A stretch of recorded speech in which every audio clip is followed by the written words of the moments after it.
Before we begin, I have been asked to go over the rules so we all understand what they are. The hearing is an opportunity for the board and others to hear the testimony and opinions of the speakers. It is not a question and answer session between citizens and the board. And all speakers and audience members are asked to maintain civility in both manners and language during the hearing. Now we turn to the first part of the program, and that is the professional testimony of 4 speakers. They will be called to the podium in the order in which they are listed on the program this evening, and I will introduce the first speaker. If the board has questions, they will ask them after the presentation, and then when the board is finished with their questions, I will call the next speaker to the podium. Our first speaker is Mr. Kelly Birch, Regional Director, the Pennsylvania Department of Environmental Protection. Good evening, members of the board of the City of Erie School District, school district administrators, and members of the public. My name is Kelly Birch, and I'm the Regional Director of the Pennsylvania Department of Environmental Protection, also known as DEP. The Pennsylvania Department of Environmental Protection is an environmental regulatory agency similar to the Federal Environmental Protection Agency, or EPA, but with jurisdiction in the state of Pennsylvania only. Because the duties and responsibilities of the department are science-based, a large percentage of those employees have educational backgrounds in science and technical fields. We employ engineers, geologists, chemists, biologists, and environmental scientists. The DEP mission is to protect Pennsylvania's air, land, and water from pollution and to provide for the health and safety of its citizens through a cleaner environment. The department's core activities are permitting and compliance. It is not uncommon for DEP to be involved in issues where passionately held views and opinions are in conflict. Our next speaker is Dr. Thomas Falaska, Treasurer of Erie County Medical Society.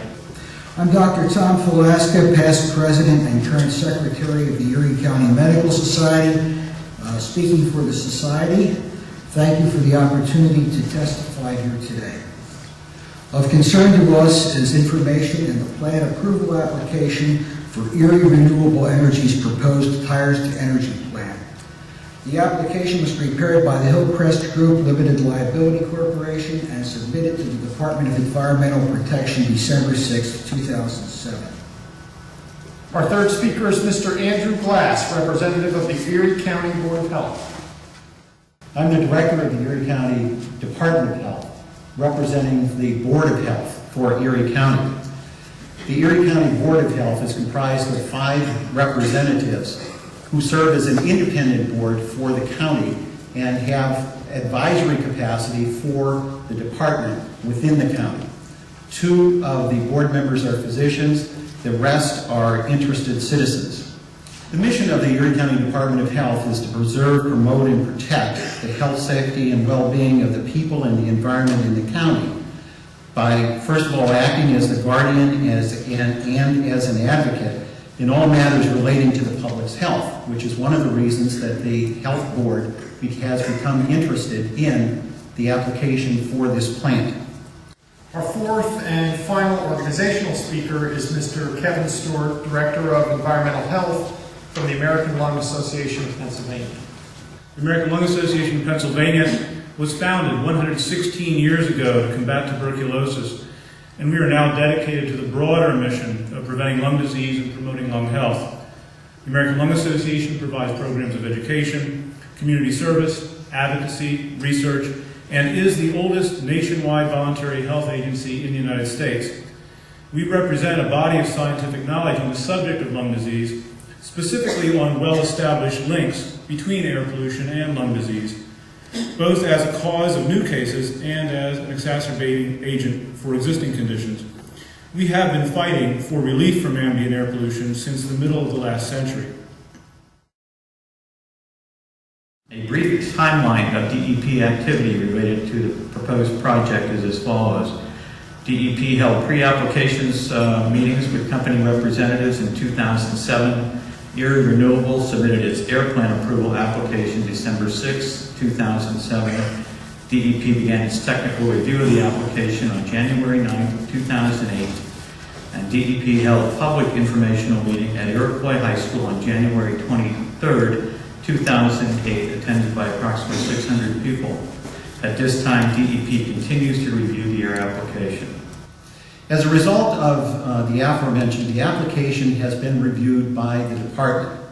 We have attended sessions by the developer and presentations made on the engineering and environmental considerations by the developer in his proposal.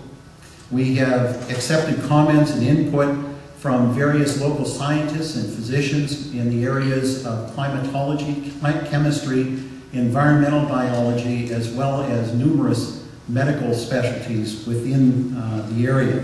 We are assessing the design, construction, and operation of the proposed facility. We are evaluating the emission controls that Erie Renewable Energy is proposing to determine if these control devices meet the best available technology criteria. Continuous emission monitoring, or CEMs, are part of the Erie Renewable Energy Permit application for the criteria pollutants, including sulfur dioxide, nitrogen oxides, carbon monoxide, and opacity.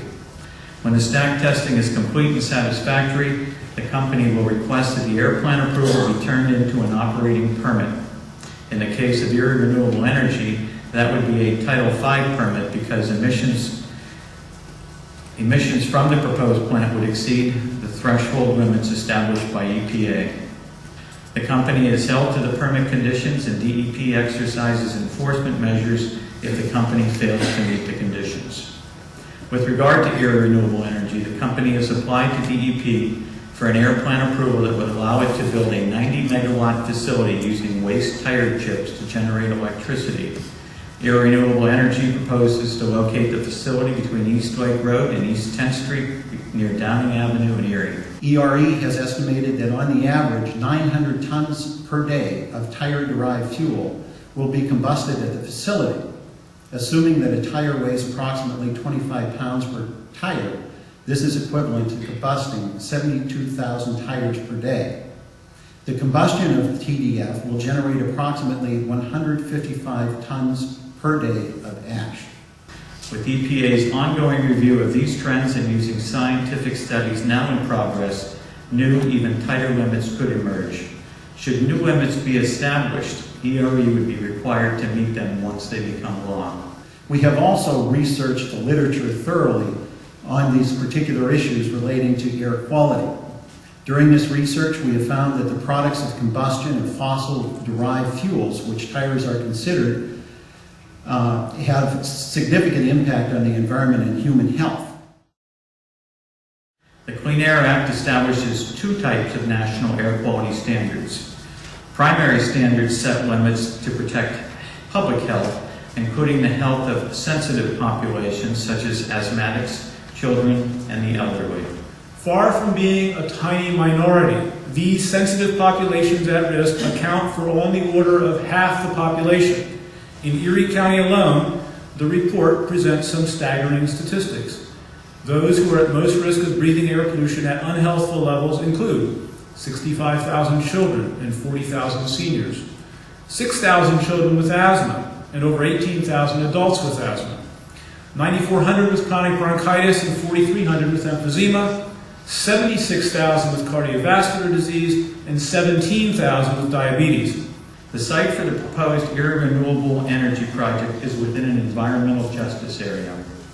The department identifies an environmental justice area as a census tract where 20% or more of the population is low income and or 30% is minority.